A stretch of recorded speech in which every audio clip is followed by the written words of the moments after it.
I spent 35 years of my life sweating in dust and heat to build a sanctuary for my family, believing that loyalty was a debt paid back with love. I was wrong. I learned that when money, greed, and vanity enter the room, even the children who share your blood will sharpen their knives to carve up what you spent a lifetime building. My name is Thomas Sterling. At 62 years old, I believed I was sitting on the crest of a life well lived.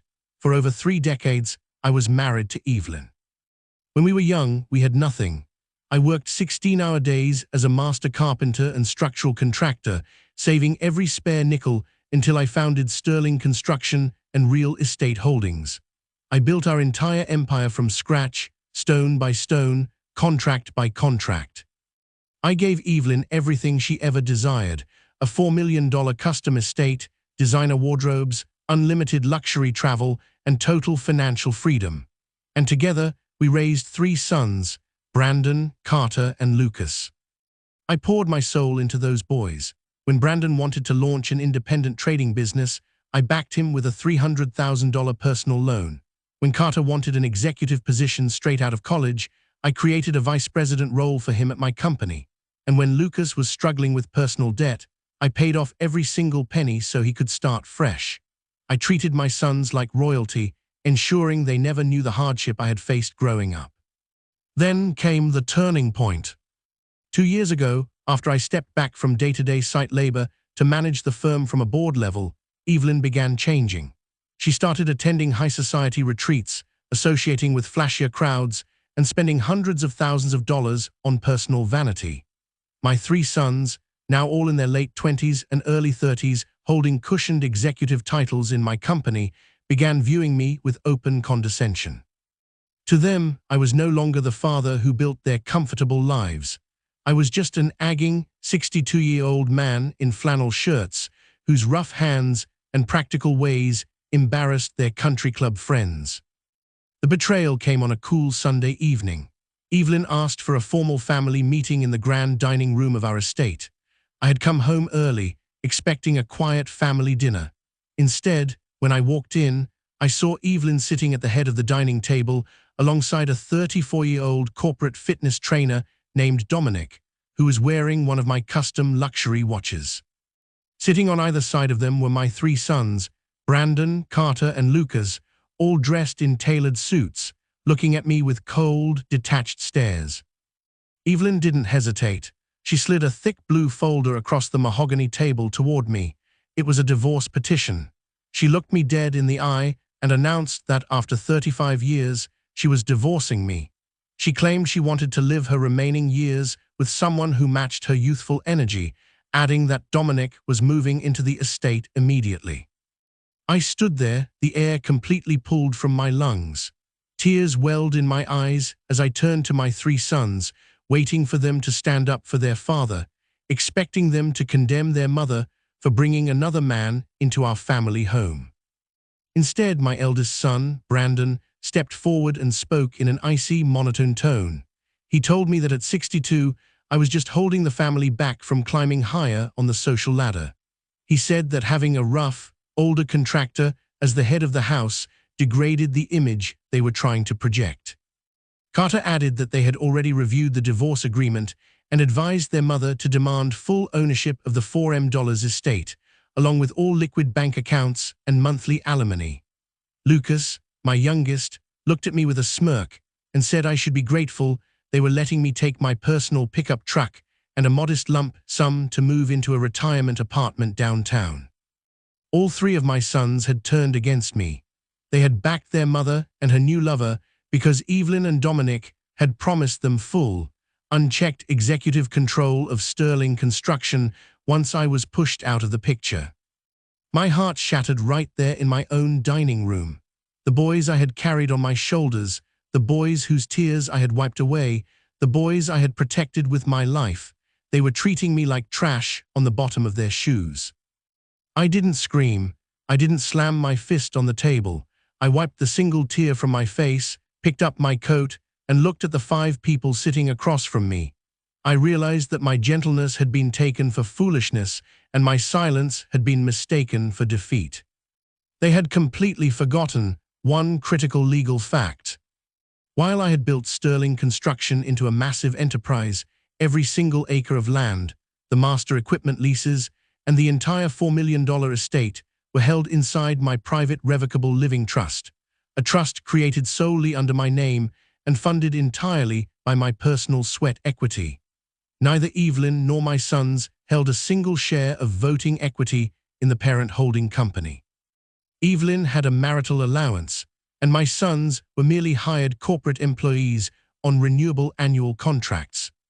They thought I was a broken, agging old man with nowhere to run.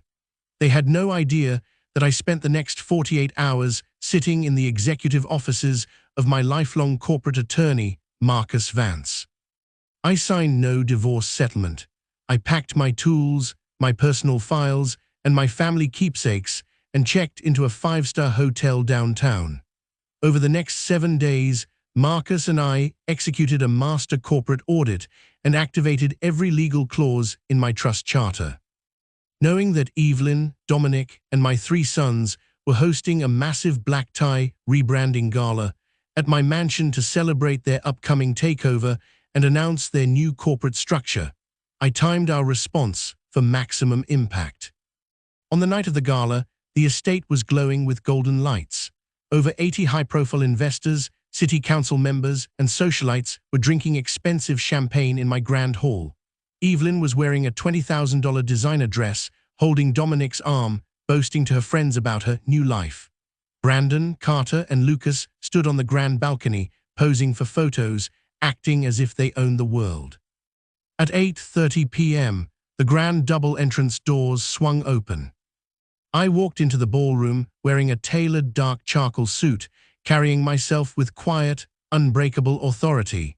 Accompanying me was Marcus Vance, 2 state forensic auditors, and 3 uniformed county sheriff deputies. The room fell into absolute silence. Evelyn's face twisted into rage as she marched toward me, yelling at me in front of all her guests, asking what an old loser was doing at her party, and demanding security throw me out for trespassing. Marcus Vance stepped forward, opened a leather portfolio, and pulled out a stack of court-certified injunctions and asset freeze decrees. He stepped up to the main podium, adjusted the microphone, and spoke in a booming voice that echoed across the entire mansion. Marcus announced that effective as of 5:00 p.m. that afternoon, Thomas Sterling had officially exercised his legal rights as sole trustee to revoke all executive titles held by Brandon, Carter, and Lucas Sterling. He revealed that all corporate credit lines, luxury vehicle leases, and expense accounts were permanently frozen due to unauthorized financial misallocation. The room erupted into shocked gasps. My 3 sons stood frozen on the balcony, their faces turning completely white. Dominic backed away from Evelyn, his confident smile vanishing into sheer panic. Marcus then delivered the final blow, an emergency court-ordered eviction notice, signed by a senior judge, ordering Evelyn, Dominic, and all 3 sons to vacate the $4 million estate immediately. The sheriff stepped forward and warned them that if they did not hand over the keys and exit the property within 2 hours, they would be arrested for criminal trespassing on private trust land. In front of every investor, politician, and social peer they had tried to impress, their grand illusion shattered into pieces. Dominic immediately took off his designer watch, handed it to Evelyn, and slipped out the side door, abandoning her the moment the money evaporated. Within 24 hours, news of the legal execution hit the corporate press. Investors backed out of their personal deals with my sons, and Sterling Construction was restructured completely under my personal authority.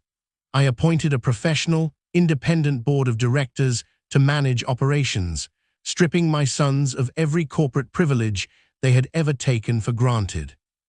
A week later, my 3 sons arrived at my main office building. They stood in the lobby, looking exhausted, disheveled, and financially ruined. Their credit cards were cancelled, their repossessed cars were gone, and they were facing mountain-high personal debts. They fell to their knees in front of my desk, weeping, begging for forgiveness, claiming that their mother had manipulated them and that they still respected me as their father.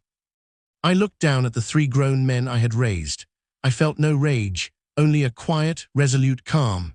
I told them that respect is not something you beg for when you hit rock bottom, it's something you show to the people who built the roof over your head. I reminded them that they had traded 35 years of family honor for a moment of arrogance and greed. I agreed to cover a basic 2-bedroom apartment lease for 6 months so they wouldn't end up on the streets, but made it crystal clear that their days of unearned luxury were over forever. They would have to put on work boots, find entry-level jobs, and learn the value of $1 for the first time in their lives. Today, at 62, I live on my estate in complete peace. Sterling Construction is thriving, and I spend my mornings working in my carpentry workshop, building custom furniture and enjoying the quiet dignity of a life built on integrity. Sometimes people think that gray hair and a quiet voice mean a man is weak. They forget that the man who built the foundation knows exactly which pillar to pull to make the whole house collapse on those who betrayed him.